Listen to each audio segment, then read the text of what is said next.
This one right here is wild. Jim Jones thought he could press DJ Akademiks backstage, but it backfired bad. What started as tough talk turned into straight humiliation, and the internet got every second of it. Let's get into how it all went down. Jim was on his YN energy, man. I'm hoping he was just in a, maybe an upset frame of mind for that time, but I don't know. Then everybody else tells me, they're like, I ain't gonna lie to you, that's exactly how Jim is. He's usually pretty angry. So, whatever. The only thing that I could really think about, obviously 6ix9ine's been saying whatever about Jim Jones, right? They're both in the gang, right? I'm a nigga. If Jim Jones says something about 6ix9ine, I'm posting. If 6ix9ine says something about Jim Jones, I'm posting that too. Like, that is what it is. I was thinking maybe it was this clip. Like, I was thinking it was this clip. I think we posted it. Let me see if I can find it. I think it was the clip where 6ix9ine did the podcast with Charleston White and Steiny, and he talked about Mel Matrix, right? Because, like, again, he wouldn't like tell me exactly what it is, but I felt like it was over some 9 Trey blood shit. That's what I'm saying. Jim Jones is still moving around like YN, bro. Man, Jim Jones just can't catch a break, because this time he tried to press DJ Akademiks backstage, and it backfired badly. What was supposed to be a man-to-man talk turned into straight humiliation. According to witnesses, Jim walked in loud, puffed up, trying to show dominance like he always does. But Ak wasn't having it. The same dude Jim's been clowning for years stood 10 toes down, calm, smiling, and ended up flipping the whole situation. It all went down at a major hip-hop event in New York. Cameras, artists, and crews everywhere. Word is Akademiks had been backstage doing interviews for his podcast when Jim Jones walked in with a few of his people. At first it looked cool, just daps and head nods. But then Jim started getting heated. He brought up all the things Ak said online, about Dipset, about loyalty, and about how Jim's been talking street but moving industry. That's when things shifted. Jim said something like, "You always talk crazy behind a mic. Say it to my face." And from there, you could feel the tension. But Akademiks didn't back down. He looked right at Jim and said, "I say what's real. You ain't gonna bully me in person either." Bro, that line changed the whole energy in the room. People were expecting Ak to fold, but he stayed calm and started throwing facts. He brought up how Jim's always online acting like a street general, but keeps getting called out by his own people. He even mentioned the 6ix9ine situation, where fans accused Jim of moving quiet when his name came up in wiretaps. You could see the frustration building in Jim's face. He came to intimidate, not debate, and Ak flipped the power dynamic completely. Sources said Jim tried to step closer, but security immediately stepped between them. Ak just laughed and said, "See, you need backup to talk to me? I'm solo, and I still ain't scared." The crowd started whispering, phones came out, and Jim's whole tough guy image started crumbling in real time. He looked stuck, like he didn't know whether to swing or walk away. Eventually, someone from his team pulled him aside, trying to calm him down before it got ugly. But by then, the damage was done. What made it worse is that Ak didn't let it go. He started trolling right there. He said, "This the same energy you had for French Montana, or you saving it for me?" Everyone in the room cracked up. Jim walked off, but people say you could tell he was heated. Once the clip leaked online, fans said it was another example of Jim letting his ego write checks his pride can't cash. Akademiks walked out calm, cool, and victorious, while Jim walked out looking like another tough talker who can't win when the cameras aren't scripted. I'm like, oh, shit. I even went in front of my security. I'm like, oh, shit, let me go tap it with Birdman real quick. We about to watch the show. As soon as I walk down, I see Jim Jones. Now, I'm going to keep it a being with y'all. And again, I'm only speaking from my perspective. And y'all know, like, when I be telling these stories, I don't never be hyping nothing, right? Like, I think I'm pretty fair. I was walking quickly to get to Birdman, but right behind Birdman was Jim Jones. Jim Jones had brought his mom. I didn't even realize he brought his mom. Like, Mama Jones, he brought his mom. So I'm walking mad quickly. But I ain't gonna lie to you, I think the way Jim seen it was like I'm walking up on him. I swear. Like, cause I'm walking mad quick. And so I see Birdman and I see Jim Jones. And I'm like, oh, Jim, what up? Now let me tell you the history with me and Jim. I don't know if in history. I did an interview with Kanye West. Kanye West said he gave Jim Jones $2 million and he was mad that Jim Jones couldn't make him a PDF. Okay, that went viral. Jim was trying to get some buzz at the time. Jim, I don't know how, through an intermediary, hits me to say, yo, I want to do an interview responding to Ye. It never happened, but while setting it up, Jim says to me, yo, we should probably get on the phone because, I just want to make sure we good, right? That happens with mad artists, Chad. Like, sometimes the artists want to talk to you before getting on set with you because they don't know if you about to just ask them some federal shit or whatever. So that's valid with me. So that's the last thing I know about anything with me and Jim. After that footage leaked, the internet went crazy. People couldn't believe what they saw. DJ Akademiks standing his ground against Jim Jones, a dude who's been trying to hold on to that street legend title for decades. Social media erupted. Memes, clips, tweets, you name it. Fans were saying things like, Jim Jones always trying to act like the boogeyman, but folded in front of a blogger, and Ak the new street general now. That's how bad the optics were. Akademiks, of course, knew exactly what he was doing. Instead of denying anything, he went online that same night and doubled down. On his live stream, he said, Jim tried to press me like I'm one of his interns. Nah, bro, I'm the media, not your soldier. He laughed through the whole story, saying Jim came with too much ego and not enough facts. Ak even said he respected Dipset's legacy, but the new generation wasn't scared of fake street politics. He said, I'm not from your block, I'm from the internet, and right now, the internet runs everything. That line hit hard, cause it's true. Jim tried to play street games in a digital era, and it backfired fast. Meanwhile, Jim tried to act unbothered, posting photos in designer clothes, gym clips, and motivational captions like, real ones move in silence. But it wasn't working. The comments were brutal. Every post got flooded with clown emojis and quotes from Extreme. Fans said, you loud backstage but quiet online. And Ak made you look like a mid-tier rapper trying to stay relevant. Even some rappers joined the convo, saying Jim's bully era was over. The craziest part? People who were actually there said it wasn't even close. Ak had full control the entire time. Witnesses said Jim's voice cracked when he started yelling, and Ak's tone never changed. That calm energy made Jim look like he was trying too hard to prove something.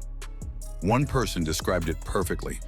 It looked like a boss arguing with an influencer, but the influencer had all the power. That's the new era we're in. Attention is the new currency, and Ak's rich in it. By the next day, the clip hit millions of views.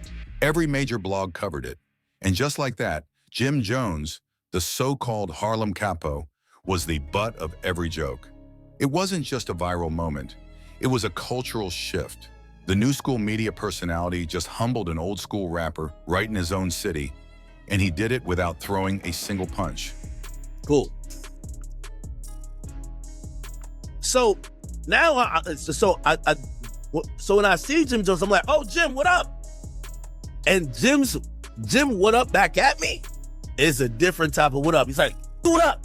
And I'm like, whoa. Now, I'm gonna be honest, I don't know if it's how I walked up, because I walked up like OG3. Remember, you saw OG3 walked up with me? I walked up, but I was just walking quickly to get to Berman. Whatever. So anyway, that happened. I'm like, damn, first of all, I'm gonna give Jim his credit. Jim was the oldest YN in the building, but he was on YN timing. I'm gonna keep it a beat. I ain't no liar. Jim, I just Googled his age, Jim 49. Jim was the oldest YN up in the building there, but he was on YN timing. You feel what I'm saying? Like, you could tell. Jim, and I said to myself, I said, maybe it's because of YoungBoy concert. Everybody a little bit aggressive here. So I go over to say, yo, Jim, we gotta get up and we gotta go do the interview. That's what I'm like, we gotta go do the interview. And I ain't gonna lie to you, I don't know if it's because YoungBoy was on stage. Jim Jones turned to a YN on me. I swear. Jim Jones was like, yo, hold on, let me holler at you, man. Let me holler at you. And you know what? It's just start, it's to be a little bit more vigilant. I'm like, is he okay now? Jim is like, yo, listen, man, I gotta talk to you. I'm like, all right, what up, what's good? He's like, yo. Now, he was taking a second to kind of get out his point, but this was his point. And I was trying to like do the whole quoting thing, but he he kept asking questions like, yo, do y'all think shit y'all do online is cool? So I'm like, what are you talking about?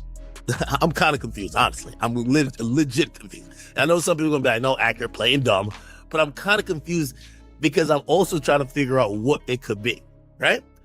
And I didn't get too much info out of him, but he mentioned 6ix9ine. He said, whatever 6ix9ine. Then he's like, yo, y'all gotta know, it ain't safe when niggas is playing with me like that. And I'm thinking about, I'm like, what the, dude? Now let's keep it real. This wasn't just some random argument. This moment exposed a generational divide in hip hop. You got guys like Jim Jones, who still believe respect comes from street reputation. And then you got dudes like DJ Akademiks, who understand that in this digital age, reputation comes from reach. AK don't need to prove nothing with fists. His voice alone can end careers faster than a street beef ever could. That's the difference Jim didn't understand. For years, Jim's been trying to hold on to that real gangster of Harlem energy. He built his image around toughness, loyalty, and hustle. But that same persona don't hold weight when you're arguing with someone who controls the online narrative. Akademiks built his platform from the ground up, through controversy, trolling, and knowledge of the culture. So when Jim stepped to him, thinking intimidation would work, he forgot he was stepping into Ak's world, not the block. Ak even said it himself later on stream. Jim's been trying to look tough his whole life. I just talk for a living, and I still made him look small. Fans were quoting that everywhere. The new generation loved it, saying it was proof that the digital era officially buried the street validation era. Even people in the industry started chiming in. Some OGs said Jim should have ignored Ak altogether, while younger artists said they respected how Ak handled himself. One rapper tweeted, "That man talks circles around Jim. That's what happens when clout meets culture." It was clear. Jim tried to use fear, but Ak used finesse. By the end of the week, Ak had turned the whole situation into content. He released a full breakdown video titled, "How Jim Jones Tried to Check Me and Failed." He played footage, paused it mid-frame, and roasted Jim like he was on trial. He said, "Bro came with 6 people and still couldn't get 1 point across. Every time he laughed, the internet laughed with him. And Jim, still nothing. Still no statement, still no response. Just awkward silence while the memes kept piling up." That's the worst position to be in, when you're supposed to be the alpha, but you look like the punchline. Akademiks flipped the entire situation on its head, proving once again that power ain't about muscle, it's about media. I kept trying to ask him, I said, what me and 6ix9ine got to do with you? Or what I got to do with if you and 6ix9ine got something? Now, granted, Chad, I keep telling you, rappers are the best at, if they can't find the person they don't like, someone else inherits. So it's like Dave Free see me, and Dave Free say, "Yo, well, I'll never see Drake ever in life, so let me tell you why I'm mad at Drake." Okay. I guess Jim Jones is like, he's mad at 6ix9ine? And I was thinking, I'm like, yo, is he mad at, like, how is he mad at 6ix9ine and coming to me? Y'all two were 9 Trey Bloods. I was never a 9 Trey Blood, and I don't want to be one. If y'all got a problem, and here's the thing, I was thinking about their issue a little bit more. When 6ix9ine was a 9 Trey Blood, Jim knew about it before everybody got locked up. He could have prevented this by trying to do whatever he had to do then. 6ix9ine gets locked up with some of the 9 Trey dudes, tells on the 9 Trey dudes. And then afterwards, 6ix9ine is still clowning because 6ix9ine like wearing that rat sleeve. You know what I mean? Like he doesn't care. But anyway, that happened. I was trying to see, like, because usually me, I'm one of them people, I talk, like, I have that conversation. I know some of y'all, like, again, after that handshake and even like that energy, I could have just said, I'm gonna just leave him alone. I walked up, I thought we could have had a conversation. He just wasn't trying to have a conversation. So he was just like, yo, Man, I ain't trying to have no conversation. He's like, listen, man, just enjoy the show. And I'm like, okay. And he's like, yo, he said something like, yo, and if anybody got a problem with me, they can let me know. I'm like, all right. Anyway. By the time things cooled down, the damage was already done. Jim Jones's name became a running joke across social media. Even people outside hip-hop were talking about it. Blogs were posting side-by-side comparisons of Jim trying to intimidate versus Ak calmly holding his ground. One headline even read, "Jim Jones gets out-gangstered by a podcaster." That title alone says it all. Akademiks, of course, kept milking it. Every few days, he'd drop a new clip trolling Jim, calling him the world's loudest motivational speaker, and saying, "Bro need to stop pressing people and press a mic for a hit record instead." It was pure comedy, but it hit deep because Jim hasn't had a real charting record in years. The more Ak joked, the worse it looked. And with every post, Jim's tough guy brand lost more credibility. Eventually, insiders started saying Jim was furious behind the scenes. One report claimed he called some industry contacts trying to get Akademiks banned from certain events. But that's the thing. Ak can't be canceled by the industry because he is the industry. The man runs the commentary game. You can't shut him down. He's built too big. That's when fans started realizing this wasn't just a viral beef. This was a power shift. Ak even used the situation as a teachable moment. On one of his lives, he said, "That's the difference between real and relevant. Real fades. Relevant lasts forever." That quote alone went viral. It summed up exactly what just happened. The streets might fear Jim, but the internet moves with Ak. One man holds legacy, the other holds the mic that controls it. And honestly, that's the lesson behind this whole situation. Jim Jones walked into a digital lion's den trying to prove he's still a wolf, and the internet reminded him, wolves don't run this jungle anymore.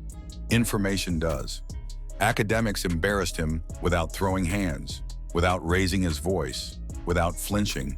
Just pure control. So yeah, Jim Jones pressed DJ Akademiks, but it ended badly. The world saw the switch in real time. The influencer outsmarted the street vet. And in today's game, that's all it takes. One viral moment to turn an OG into a meme.